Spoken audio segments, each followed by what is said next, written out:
नमस्कार, 7 plus headlines में आपका स्वागत है। मैं हूं मिताली सहगल। आइए नजर डालते हैं सबसे पहले आज की दिन भर की प्रमुख सुर्खियों पर। जयप्रकाश नारायण की जयंती पर पीएम मोदी ने दी श्रद्धांजलि। कहा, जेपी के लिए राष्ट्रहित से ऊपर कुछ भी नहीं था। पुंछ में भाजपा नेता के घर में सुबह 3 बजे हुई फायरिंग, जांच जारी। जम्मू कश्मीर में रोशनी लैंड स्कैम के घेरे में अब सियासत के भवन। और कोरोना से राजौरी पीडीपी जिलाध्यक्ष बीएसएफ जवान समेत 15 की हुई मौत। अब समाचार विस्तार से। जयप्रकाश नारायण की जयंती पर प्रधानमंत्री नरेंद्र मोदी, रक्षा मंत्री राजनाथ सिंह, गृह मंत्री अमित शाह सहित तमाम नेताओं ने उन्हें याद किया। पीएम मोदी ने कहा कि जेपी के लिए राष्ट्रहित और लोगों के कल्याण से ऊपर कुछ भी नहीं था। आपको बता दूं कि आज ही के दिन सन 1902 को जेपी का जन्म बिहार के सरण जिले में हुआ था। प्रधानमंत्री नरेंद्र मोदी ने ट्वीट कर कहा कि मैं लोकनायक जयप्रकाश नारायण को उनकी जयंती पर नमन करता हूं। उन्होंने भारत की स्वतंत्रता के लिए बहादुरी से लड़ाई लड़ी है और जब हमारे लोकतांत्रिक लोकचार पर हमला हुआ तो उन्होंने इसे बचाने के लिए एक मजबूत जन आंदोलन का नेतृत्व किया था। जम्मू संभाग के पुंछ जिला के बालाकोट के भाजपा नेता के घर रविवार तड़के 3 बजे संदिग्ध परिस्थितियों में फायरिंग किए जाने का मामला प्रकाश में आया है। पुलिस ने इस संबंध में मामला दर्ज कर आगे की कार्रवाई शुरू कर दी है। जानकारी के अनुसार बालाकोट के वसूनी गांव के रहने वाले भाजपा नेता जुल्फिकार पठान के घर है। इन्हीं अज्ञात लोगों द्वारा रविवार तड़के फायरिंग की गई और इस दौरान उनके घर पर मौजूद पीएसओ ने फायरिंग करने वालों पर जवाबी कार्रवाई करते हुए फायरिंग शुरू कर दी। इस दौरान अंधेरे का लाभ उठाकर फायरिंग करने वाले संदिग्ध भागने में कामयाब रहे। सुरक्षा बलों ने पूरे क्षेत्र को घेरकर तलाशी अभियान शुरू कर दिया है। पुलिस भी घटनास्थल पर पहुंच गई है और इस संबंध में मामला दर्ज कर आगे की कार्रवाई शुरू कर दी गई है। जम्मू कश्मीर के सबसे बड़े रोशनी जमीन घोटाले में सवालों के घेरे में बड़े सियासी दल भी आ रहे हैं। कैंग रिपोर्ट में 2 सियासी दलों को भी लाभार्थी बताया गया था।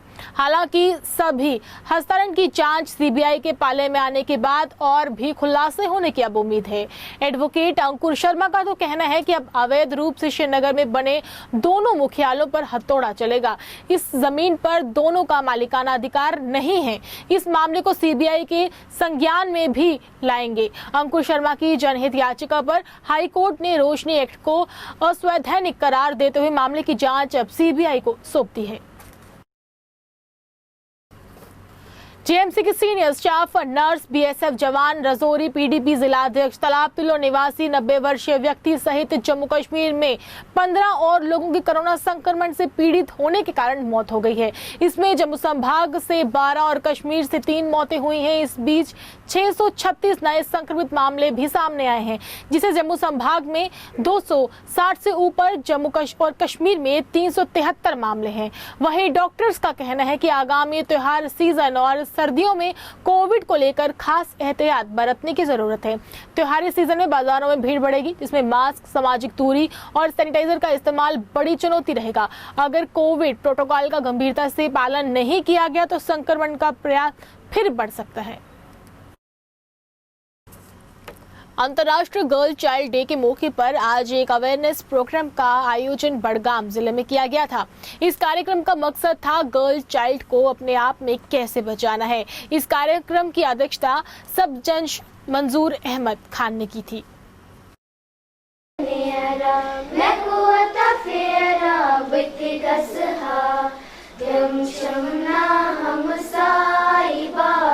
2011 में 19 दिसंबर 2011 को एक बीजिंग डिक्लेरेशन हो गई, जिसमें ये कहा गया कि जो बच्चियां हैं, गर्ल चाइल्ड है, उनके हकूक क्या है और उनके तहफ़्फ़ुज़ के लिए हमें क्या करना चाहिए। तो हर साल 11 अक्टूबर international day for girl child मनाया जाता है और हर साल इसका अलग अलग थीम होता है। जो इस साल 2020 का थीम था वो था my voice our equal future. इसमें अवेयरनेस क्रिएट की जाती है बच्चियों को लेकर कि वो अपनी ज़ुबान बंद ना रखें। जो वो चाहती हैं, जो उनके हकूक़ हैं, जो उनको तहफ़्फ़ुज़ात हमें देने चाहिए, उसके बारे में हम बात करें।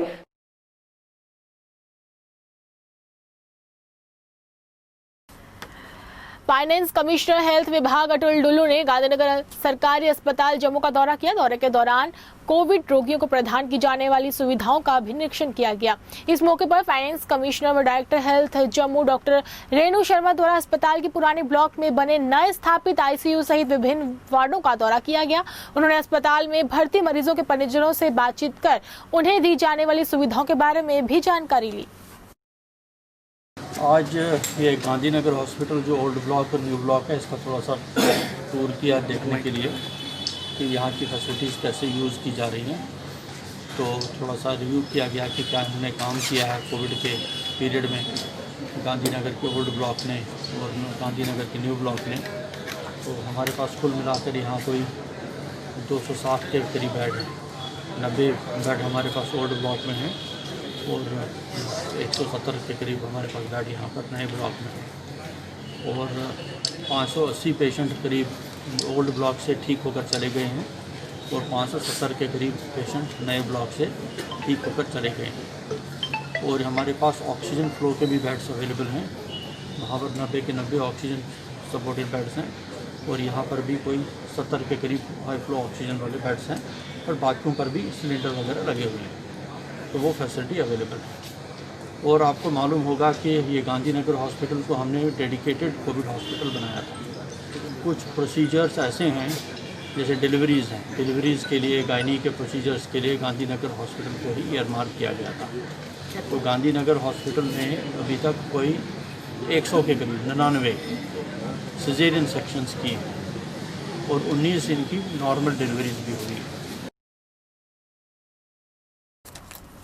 कांग्रेस पार्टी का एक दल जगती में पहुंचकर लंबे समय से अपनी मांगों पर प्रदर्शन कर बैठे कश्मीरी विस्थापितों का समर्थन करने पहुंचे। कांग्रेस की जनरल सेक्रेटरी रजनी पाटिल तथा पीसीसी राज्य प्रधान जीए मीर, पूर्व मंत्री रमन भल्ला आदि विशेष रूप से उपस्थित थे, जिसके चलते रजनी पाटिल ने कश्मीरियों को सुविधाएं न देने पर बीजेपी सरकार को कोसा। इसी के साथ प्रदर्शन पर बैठे कश्मीरी विस्थापितों के नेता शादीलाल पंडिता ने उनके मुद्दे को उजागर करने के लिए 7+ चैनल का आभार भी व्यक्त किया।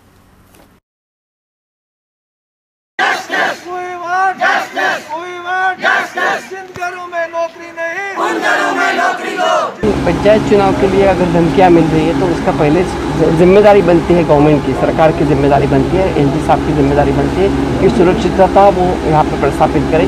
और वो करने के बाद भी हमारे लोगों को कतई इलाज होना नहीं, कोई दुख नहीं होना चाहिए, उनके जान को कोई धोखा नहीं होना चाहिए, ये उनका प्राथमिक कर्तव्य होना चाहिए। कहाँ नहीं जाता। करौली में जो पुजारी के हर जगह पे जहाँ पे भी इंदिरा जी से लेके जहाँ पे भी दलितों पर अत्याचार हुआ, महिलाओं के ऊपर अत्याचार हुआ, वहाँ पे सोनिया जी, इंदिरा जी, राहुल जी और प्रियंका जी गई है। आपने देखा होगा, आपके सामने आपके पत्रकारों को भी हाथापाई हुई। जहाँ पे हाथरस में चले गए थे तो वहाँ पे प्रियंका जी को लिटरली मेल पुलिस ने धक्के मारे। तो इस तरह से अगर होता है फिर भी आप बोलते हैं। इन्होंने हमदर्दी दिखाई हमारे साथ और बताया कि हम ये पार्लियामेंट में उठाएंगे, आपका ये क्वेश्चन जो है, आपकी जो ये डिमांडें हैं हम पार्लियामेंट में भी उठाएंगे और गवर्नर साहब को भी बताएंगे। कश्मीरी पंडित धूप में, कड़ी धूप में धरने पर है, आप उनकी सुध लीजिए और हमें उम्मीद है ये पार्टी आगे हमारी इस मसाइल को लेगी। लेकिन हम तब तक या इस धरने पर रहेंगे जब तक कि हमारे ये मसाइल हल नहीं हो जाएंगे, जब तक हमारा रिलीफ नहीं बढ़ेगा, हर घर में नौकरी नहीं मिलेगी और हमारे बहुत से मसाइल हैं, पेंशनरों का फ्री राशन वगैरह, परमानेंट रिहेबिलिटेशन कश्मीर की और प्रॉपर्टी लॉस वगैरह का, वो बहुत डिमांडें हैं। लेकिन फ़िलहाल हम 2-3 मांगे इनसे करते हैं, इमीडिएटली हल होने चाहिए, उसी आशा में हम रहेंगे और तब तक संघर्ष जारी रहेगा। और हम उम्मीद करते हैं इस गवर्नमेंट की नींद खुल जाए।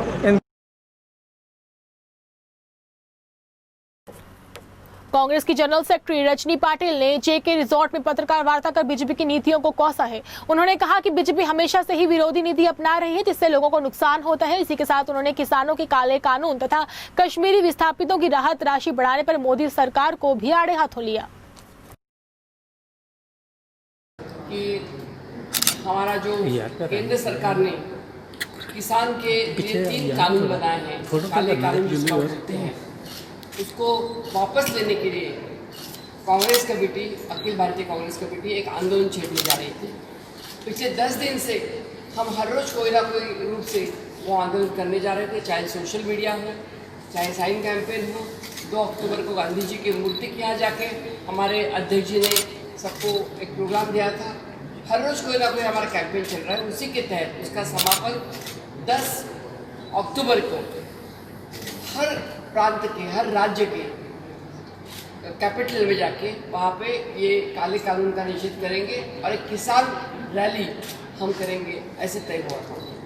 और उसके अनुसार मैं यहाँ पे कल आई। मैं शुक्रगुजार हूँ कांग्रेस हाईकमान का कि जिन्होंने इतना संवेदनशील जम्मू कश्मीर जैसे प्रदेश को उचित समझा मुझे पदभार देने के लिए। तो मैं उनका बिल्कुल उनकी जो गाइडलाइंस है उसकी तरह से काम करूँगी और जम्मू कश्मीर की जो लोगों की भाषा है, उनकी जो भावना है, वो उनकी तरफ पहुँचाने की कोशिश करूँगी।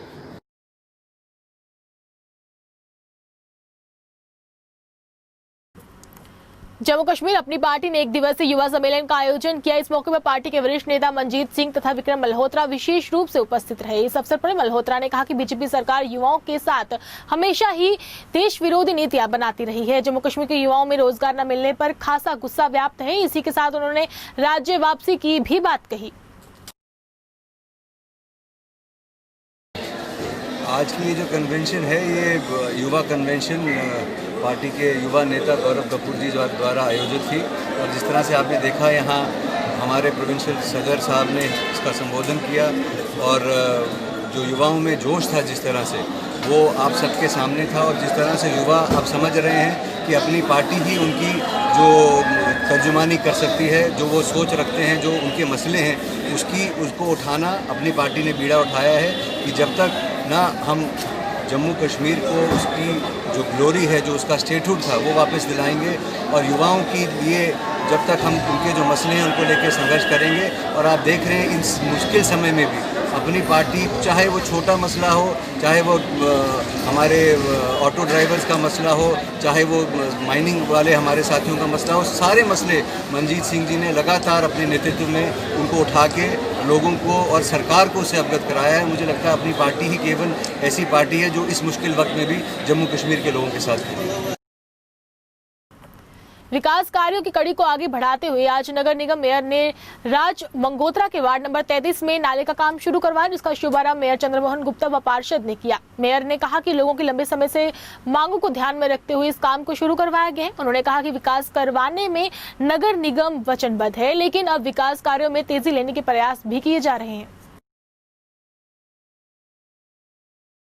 जहां राजपुरा मंगोत्रा में वार्ड नंबर 33 में यहाँ पर ये गलियों का काम बड़ा पेंडिंग पड़ा हुआ था काफ़ी देर से, और ये आज काम कंप्लीट हुआ है। लगभग 6 लाख 7 लाख का ये काम था, तो ये काम आज कंप्लीट हो गया है। बहुत अच्छी गली बनी है। हमारे इसमें एक्सीएन हमारा जो डबल साहब, इन्होंने जेई साहब ने बड़ी मेहनत के साथ इस काम को करवाया है और काफ़ी इसमें योगदान रहा हमारे जोगिंदर जी, यहाँ चीफ अकाउंट अफसर थे पहले कॉर्पोरेशन में ही, अब उनकी ट्रांसफर हुई है। उन्होंने इसके काम के पीछे पढ़कर इस काम को सिरे चढ़ाया और हम सब ने मिलकर इस काम को, हमारे जितने भी हमारे कार्यकर्ता हैं, सीनियर लोग हैं, विशेषकर कृष्ण जी और पुराने हमारे वेद जी, उन लोगों ने बार बार इस काम को किया गया। बाकी जो काम रह गए हैं, परली गली है उसका भी टेंडर हो गया, ये 4A का भी लगभग टेंडर हो गया, ये सारे काम शुरू होने वाले हैं। ये कोरोना के कारण, कोविड-19 के कारण कुछ काम लेट हो गया।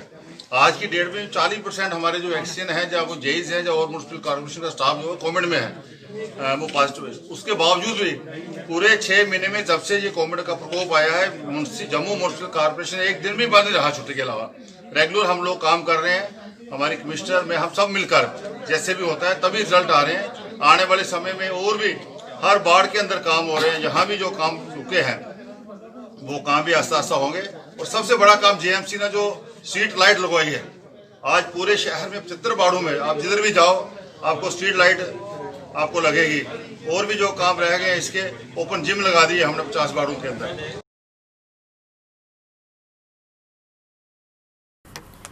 शहर के चौक चबूतरा में आयुष्मान भारत स्कीम के गोल्डन कार्ड बनाने के लिए शिविर का आयोजन किया गया। इस शिविर में भारत सरकार की तरफ से चलाई जा रही स्कीमों की जानकारी दी गई तथा लोगों को उनका लाभ प्राप्त करने के लिए प्रेरित भी किया गया। इस मौके पर प्रधान युद्धवीर सेठी ने लाभार्थियों से आयुष्मान भारत स्कीम के कार्ड भी वितरित किए गए। वहीं उन्होंने जानकारी देते हुए बताया कि आयुष्मान भारत की तर्ज पर चलाई जा रही स्कीम का लाभ प्राप्त करने हेतु राशन कार्ड तथा आधार कार्ड लेकर उनके पास पहुंचे ताकि वे कार्ड बनवा कर उनको भेज सके। आज यहाँ पे ओरिएंटल अकेडमी में 10 नंबर वार्ड में आज दूसरा कैंप हमारा लग रहा है, जिसके कॉर्पोरेटर हमारे ऑनरेबल अनिल मसूद जी हैं। यहाँ पर खास तौर से हमारे संगठन मंत्री इंद्रजीत जी आज आए, जिनके हाथों से हमने इस कैंप का उद्घाटन करवाया और साथ में प्रिया सेठी जी जो हमारी पूर्व मंत्री हैं वो भी यहाँ पे आए। आज ईस्ट कॉन्स्टिट्यूंसी में लगभग 20वां कैंप हम लोग लगाने जा रहे हैं यहाँ पर, और मैं ये आपको बताना चाहता हूँ ये 5 लाख की इंश्योरेंस है। कोई भी व्यक्ति घर का बीमार पड़ जाएगा, फ्री इंश्योरेंस दी जाएगी। नरेंद्र मोदी जी का, अमित शाह जी का और गवर्नर साहब का और खासकर अपने अध्यक्ष रविंद्र रैना जी का हम धन्यवाद करते हैं, जो जम्मू कश्मीर के हर परिवार के लिए उन्होंने इंश्योरेंस लाई है। और हमें पता है, हम पुराने शहर में रहते हैं, कोई भी व्यक्ति घर का अगर बीमार हो जाता है, उसको कोई बड़ी बीमारी लग जाती है, उसका घर और दुकान तक बिक जाती है। और ये सबसे बड़ा अहम कदम है इस सरकार का जम्मू कश्मीर के वासियों के लिए। हम इसका स्वागत करते हैं।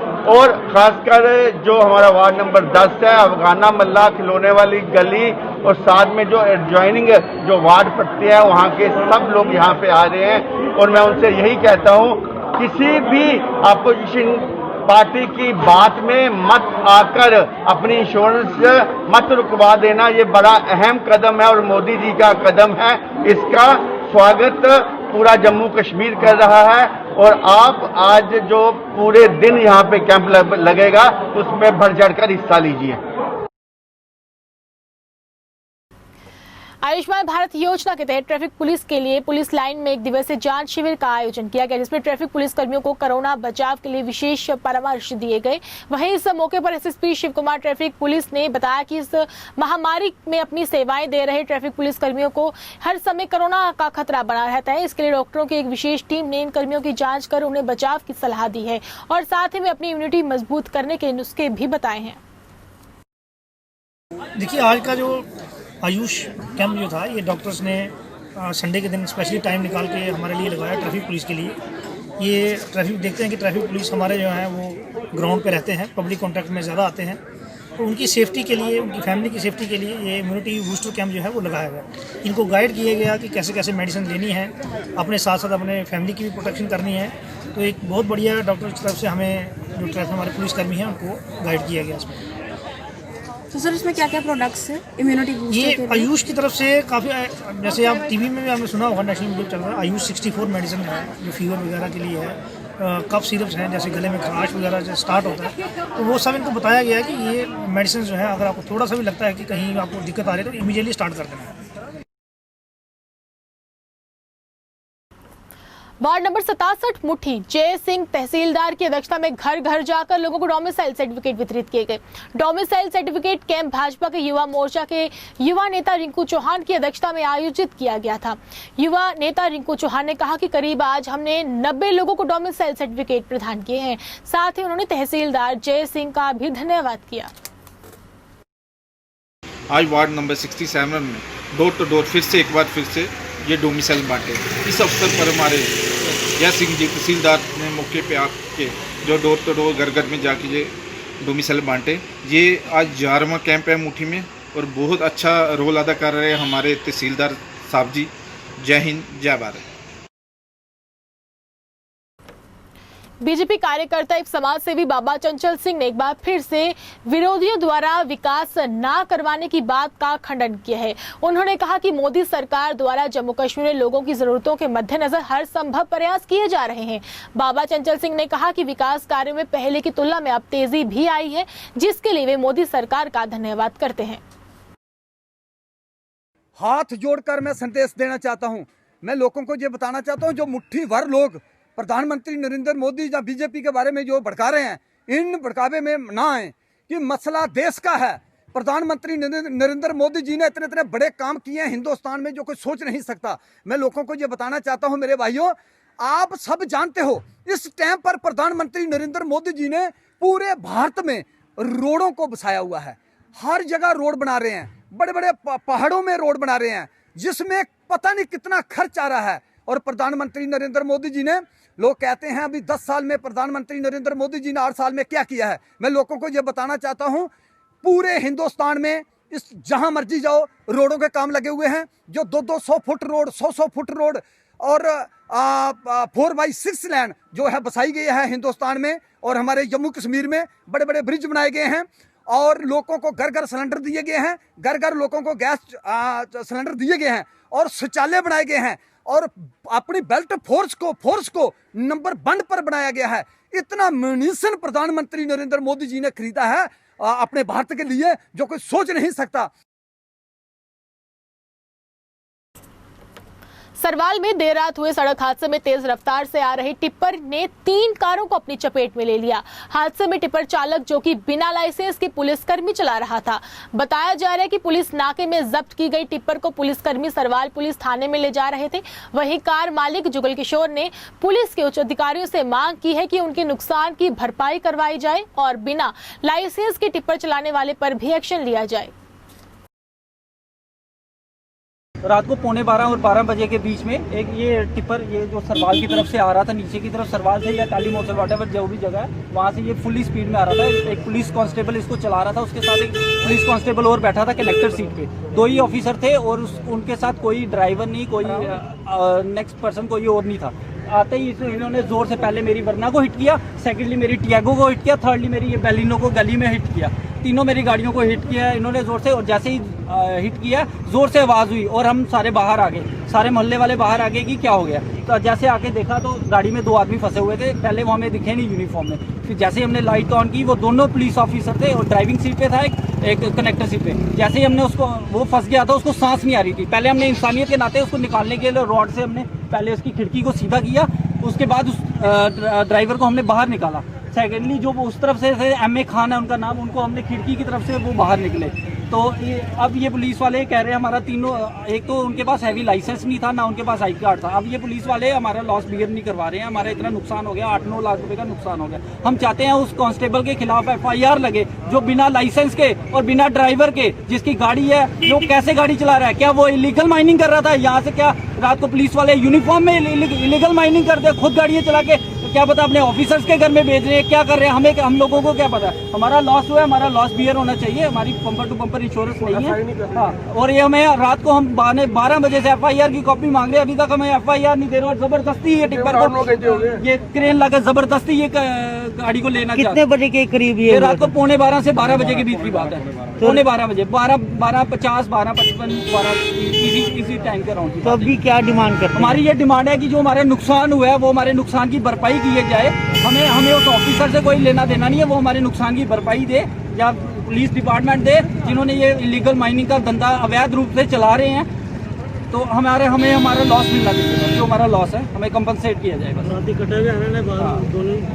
और जो रात को पुलिस ऑफिसर्स को दोनों को निकाला था, उसके बाद उसकी हमारे पास वीडियो है। हमने दोनों को जो गाड़ी से निकाला था, एक को सांस नहीं आ रही थी, उसको हम 5 मिनट और नहीं निकालते शायद उसकी डेथ हो सकती, क्योंकि उसने लास्ट में ऐसे करने लग गया था। हमने पहले उसको बचाना, इंसानियत का नाता, उसकी दोनों टांगों में लगी हुई है। और अभी पुलिस वालों से ये पता चला कि उसका शायद ऑपरेशन है टांगों का। पर एक बात ये नहीं है, हमारा जो लॉस हुआ है, हमारा लॉस वो ये बोल रहे हैं कि XYZ कोई भी टिप्पर वाला ऐसे ही ठोक गया रात को और भाग गया, फरार हो गया। XYZ क्यों? हमने खुद देखा है, हमने खुद उतारा है, वीडियो बनाई है, हमने खुद उतारा है उसको। XYZ क्यों? उसमें FIR लगनी चाहिए। गाड़ी की बात है, शाहनामे पर मेरे 2018 से पता सबको कि इलीगल माइनिंग है जो बंद है, ठीक है। तब भी पुलिस की देख रेख में गाड़ी चल रही हैं, ठीक है। इनको बोलते हैं नाका लगाओ, ये नाका नहीं लगवाते हैं, कुछ भी नहीं करते हैं। हाई कोर्ट का ऑर्डर है, SSP को लेटर्स आई हुई हैं कि नाका लगवाया जाए, तो ये कोई नाका नहीं लगाते। 150-200 गाड़ी चलती है इलीगल, रास्तों में कैमरे लगे हुए हैं, देख सकते हो 150-200 गाड़ी चलती है। अभी तो गाड़ियों को नुकसान हुआ है। रात कोई पर्सन ही चल रहा हो, कोई बंदा ही चल रहा हो, कोई चल रहा हो, ये तो उनको उड़ा के चलेंगे तो कौन पूछेगा उनको। 2018 से बंद है, कोई रियॉल्टियाँ नहीं खुली है, कोई कुछ नहीं खुली है, और ये खुद होके चलते हैं, करवाते हैं। इनको बोलो नाका लगवाने को, कहते हैं हम नहीं लगवाएंगे, हमारा काम नहीं है। हाई कोर्ट का ऑर्डर एसएसपी को गया हुआ है। ये गाड़ी कहाँ पे जा रही थी? ये गाड़ी यहाँ इनको वापस निकलवा रहे थे, रेता फेंकने जा रही थी। पुलिस वाले क्यों चला रहे थे? पुलिस वाले गाड़ी खुद चला, मालिक चला के गाड़ी, पुलिस वाले पुलिस की नौकरी छोड़ दी, गाड़ियाँ चलाना शुरू हो गई हैं। पता है सोने की मुर्गी है, ये 2000 का फिर 8000 में 10,000 में ये चल रहे हैं। सोने की मुर्गी ना, महीने लगे हुए हैं, सब कुछ लगा हुआ है, कोई टेंशन नहीं है। गाड़ी देख के अननोन कर रहे थे, हमने गाड़ी देखी नहीं, आंखें बंद कर देंगे हमने गाड़ी देखी। लॉकडाउन में आप स्कूटर चलाओगे, आपको पूछा जाएगा कहाँ जा रहे हो, हेलमेट कहाँ पे, लाइसेंस क्या है। लॉकडाउन में आपको पूछेंगे। लॉकडाउन में गाड़ियाँ चल रही हैं, ये उनके लिए पीछे बैरियर हटा देंगे कि जाने दो फिरा, जाने दो फिरा। कैसे हो रहा है ये कुछ? अगर जम्मू का ये हाल है तो बाहर क्या करेगा? हम इनके सुरक्षा में सोते हो रात को, ये लोग उठते हैं रात को, आपको मार देंगे तो कहेगा।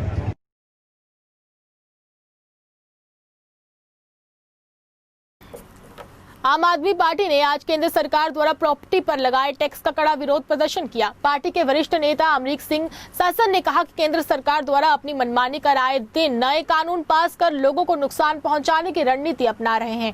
उन्होंने कहा कि सरकार को जल्द से जल्द इन कानून को वापस लिया जाना चाहिए, नहीं तो आम आदमी पार्टी बड़े स्तर पर आंदोलन छेड़ेगी, जिसकी केंद्र सरकार जिम्मेवार होगी।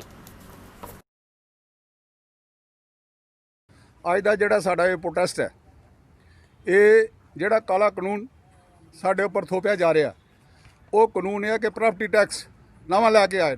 ਪਿੱਛੇ ਇਹਨਾਂ ਨੇ ਟੋਲ ਟੈਕਸ ਲਾਇਆ, ਲੋਕਾਂ ਨੇ ਪ੍ਰੋਟੈਸਟ ਕੀਤੇ, ਇਹਨਾਂ ਨੇ ਸੁਣਿਆ ਨਹੀਂ।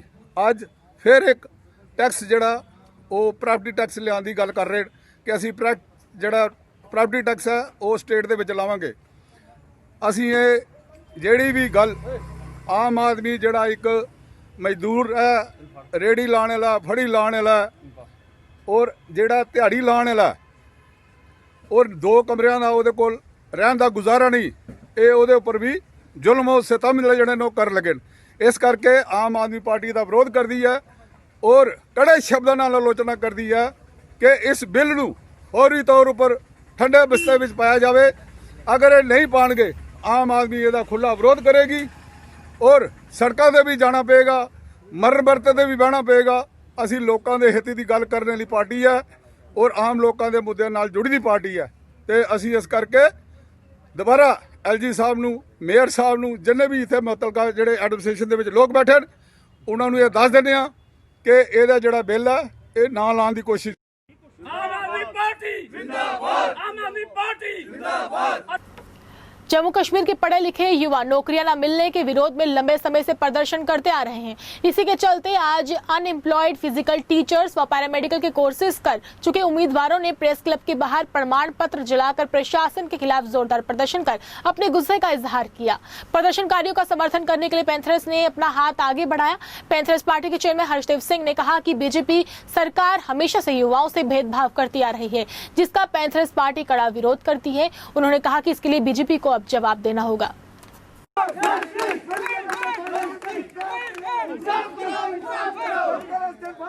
सर आज आप देख लीजिए, आज हमने अपनी डिग्रियां जला दी हैं, नेशनल मेडल से हमने जला दी हैं, क्योंकि सर अब हम जूते पॉलिश करने पे आ चुके हैं, सब्जी बेचने पे आ चुके हैं। हमारा ये मेडल्स और ये जो हमारे सर्टिफिकेट हमारे किसी काम के नहीं है। सर इन्होंने नोटिफिकेशन में 7,311 पोस्ट निकाली थी। इन्होंने कहा था ये हम पोस्टर रिलीज करेंगे। इन्होंने सिर्फ अपना वोट बैंक स्ट्रॉन्ग करने के लिए 3,000 पोस्टर निकाली।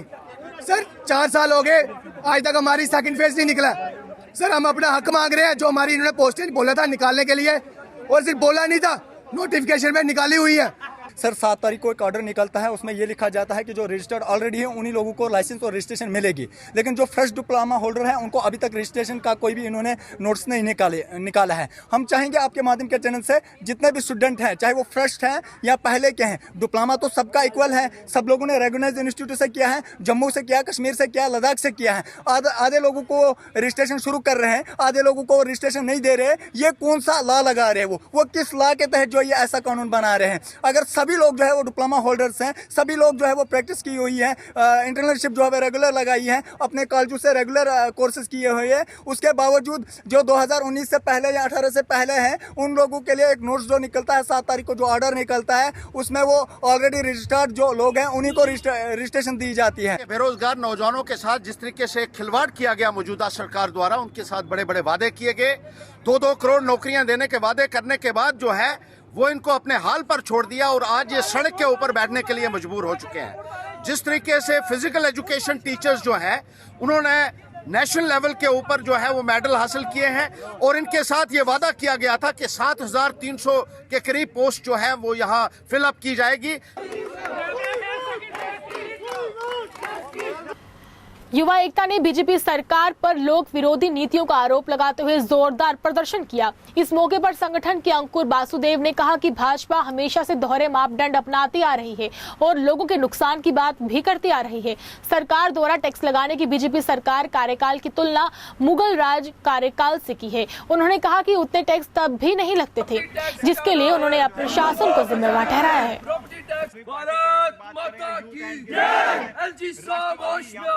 आज हम सभी लोग यूथ हैंड्स की तरफ से सड़कों पर उतरे हैं, क्योंकि हमारा ये मानना है कि जो हमारी एडमिनिस्ट्रेशन है वो कहीं ना कहीं फेल हो चुकी है हमारी बातों को सुनने के लिए। हम देख रहे हैं कि पिछले कई दिनों से हमारी एडमिनिस्ट्रेशन ने, एलजी साहब ने जो है, हमें इनसे काफ़ी उम्मीदें थी, पर अफसोस इन्होंने जम्मू विरोधी नीतियां जो हैं वो अपनाना शुरू कर दी हैं। और हमारा एज ए यूथ हमारा ये फ़र्ज़ बनता है कि हम इन नीतियों के ख़िलाफ़ आवाज़ उठाएँ और अपने हक़ की लड़ाई खुद लड़ें। इसलिए आज हम यहाँ पर एकत्रित हुए हैं। जो मेन विषय ये है कि टैक्सेस जो हैं हमारे पर धीरे धीरे कर जो इस सरकार ने, शायद मुगलों के राजाओं ने इतना टैक्स नहीं लगाया जितना कि इन एलजी साहब ने, इस एडमिनिस्ट्रेशन ने, भाजपा सरकार ने हम पर लगा दिया है। पहले टोल टैक्स लगाया और अब 15% का प्रॉपर्टी टैक्स हम पर लगा रहे हैं। मैं आपसे मीडिया के माध्यम से इस सरकार से पूछना चाहता हूं कि इस मुश्किल वक्त में, जब लोगों के पास खाने को खाना नहीं है, पहनने को कपड़ा नहीं है, जिनका दिन दिहाड़े जो लोग सुबह खाना खाते हैं उनको ये पता नहीं कि शाम की रोटी आखिर उनके बच्चों को मिलेगी या नहीं, तो इस वक्त में कैसे वो प्रॉपर्टी टैक्स आपको दे दें? ये सरकार गरीबों के खिलाफ है, मिडिल मैन के खिलाफ है, मिडिल क्लास के खिलाफ है।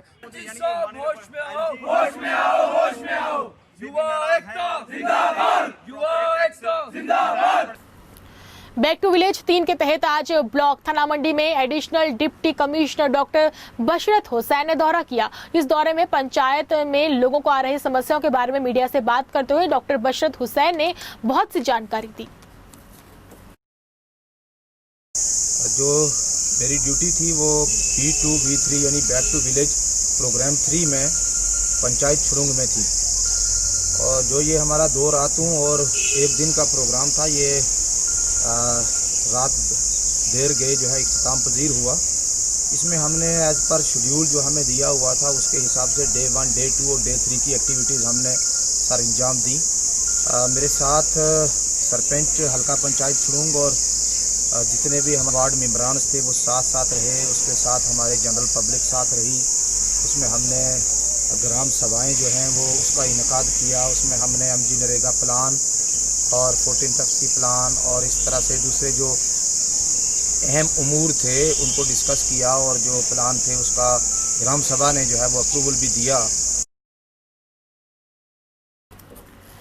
ब्लॉक मीरा साहिब के अधीन आती पंचायत बन सुल्तान ओपर में केंद्र सरकार द्वारा शुरू की गई योजना आयुष्मान भारत स्कीम के तहत कैंप लगाकर लोगों के नाम पंजीकरण किए गए ताकि उन्हें बाद में योजना के तहत स्वास्थ्य बीमा कार्ड मिल सके। भाजपा के प्रदेश प्रवक्ता तथा पंचायत के सरपंच एडवोकेट देवराज शर्मा के निर्देशों पर लगाए गए इस 1 दिवसीय कैंप के दौरान पंचायत के कई प्रतिनिधि इस मौके पर विशेषकर उपस्थित थे। आज ये जो कैंप हमने लगाया है ये भारतीय जनता पार्टी की तरफ से है कि मोदी जी ने जो 5 लाख रुपए की स्कीम निकाली थी कि हर घर के अंदर 5 लाख रुपए की हर बंदा अपनी ट्रीटमेंट कर सकता है। अगर किसी को बीमारी लग जाती है या कोई एक्सीडेंट हो जाता है तो उसके बीच जो 5 लाख रुपया, ये 5 लाख रुपया काम आएगा। उसके हर घर में, हर घर के अंदर हर बंदे का कार्ड बनेगा और जो भी कार्ड बनेगा उसकी बदौलत हर बंदा इसकी फैसिलिटी ले सकता है। आज ये जो कैंप हमने लगाया है ये अपर बन सुल्तान के ऊपर लगाया, पंचायत के अंदर लगाया हुआ है। डोडा जिले के कस्तीगढ़ करवास गांव में एक समस्या सामने आई है। नरेश कुमार ने मीडिया को बताया कि वे इस साल श्रीनगर में हेवन होटल हेड कंपनी में सुरक्षा गार्ड की नौकरी करते थे। वे लॉकडाउन के दौरान उसी होटल में अपने सहयोगियों के साथ ड्यूटी कर रहे थे। नरेश कुमार ने कहा कि वे जून में छुट्टी पर घर आ गए, लेकिन उसके बाद होटल के कर्मचारी ने उनके बकाया का भुगतान करने से इनकार कर दिया। नरेश कुमार ने होटल में काम करने वाले प्रबंधक से अब मांग की है कि उनके बकाया का तुरंत भुगतान किया जाए, नहीं तो वे होटल मालिक के खिलाफ कड़ी कानूनी कार्रवाई करेंगे। हमें मुश्किलात ये है कि मैं मार्च में गया था श्रीनगर होटल में, हेवन होटल पहलगाम में, सिक्योरिटी गार्ड। जी वहाँ पे मैंने 4 महीने काम किया, ना मुझे सैलरी दी ना कुछ। जब मैं बोलना सैलरी दे दो वो देने नहीं लगे। उसके बाद जब मैं घर के लिए आया, घर से कराया मैंने लिया, यहाँ से घर से फ़ोन किया और कराया मैंने, लाया, फिर वापस मैं घर में आया। आज भी फ़ोन कर रहा हूँ, ना मुझे सैलरी दे रहे हैं ना कुछ दे रहे हैं, क्या करूँ मैं आगे। सर आप मुझे बताएं कि आप कब वापस आए वहाँ से? मैं 12 जून को आया हूँ वापस। जी, कितने महीनों की आपको सैलरी नहीं दी? ये है होटल का क्या नाम था? हेवन होटल पहलगाम, आद कंपनी। आद कंपनी, अच्छा, हेवन पहलगाम है। हाँ जी। अच्छा, कितने महीनों की सैलरी आपको नहीं दी? मेरे को मेरी एक महीने की दी 9,000 रुपया, और उसके बाद 4500 रुपया एक मिली, उसके बाद मेरे को नहीं मिली है सैलरी। 3 महीनों की मेरी सैलरी 17,000 कुछ बैलेंस है, वो दे ही नहीं रहे अब। 17,000 बैलेंस है? हाँ जी। तो मतलब 17,000 बैलेंस है? हाँ जी, हाँ जी। आपने क्या उनको फ़ोन पर पूछा कि आप हमारी सैलरी दे दें, आप हमारी मैंने पूछा उनको फ़ोन करके सैलरी दे दो, बोलने लगा जो करना आपने जो कर लो, हम नहीं देंगे सैलरी आप। मतलब क्या कारण रहा आपने वहाँ का होटल छोड़ा और आप वापस घर? कारण ये रहा, हमें जब काम करने लगे वहाँ पे हमें सैलरी नहीं देने लगे, तो हमने क्या करना था उधर पैसों के बिना, घर में कैसे परिवार हमें चलाना था। जी। कोरोना महाकाल से मुक्ति पाने के लिए आज शिवसेना डोगरा फ्रंट ने रैली निकालकर हवन यज्ञ करने की अपील की है। उन्होंने उपराज्यपाल से मांग की है, हाथ में फोटो लेकर, कि इस महामारी से निजात पाने के लिए पूजा पाठ किए जाए ताकि इस संकट की घड़ी से मुक्ति मिल सके।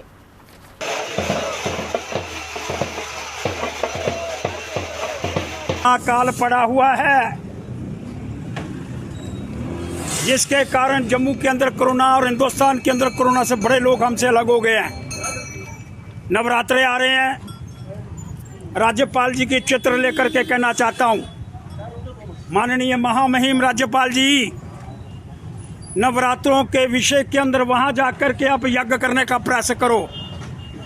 भैरव रूपी कोरोना जो कटरा के अंदर छाया हुआ है, हिंदुस्तान के अंदर छाया हुआ, उसका अंत हो, और कई ऐसी ताकतें जो भैरव का रूप धारण करके फिर एक नुकसान पहुंचाने का प्रयास करना चाहती हैं।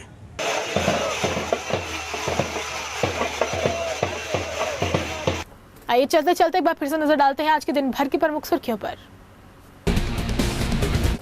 जयप्रकाश नारायण की जयंती पर पीएम मोदी ने दी श्रद्धांजलि, कहा जेपी के लिए राष्ट्रहित से ऊपर कुछ भी नहीं था। पुंछ में भाजपा नेता के घर में सुबह 3 बजे हुई फायरिंग, जांच जारी। जम्मू कश्मीर में रोशनी लैंड स्कैम के घेरे में अब सियासत के भवन।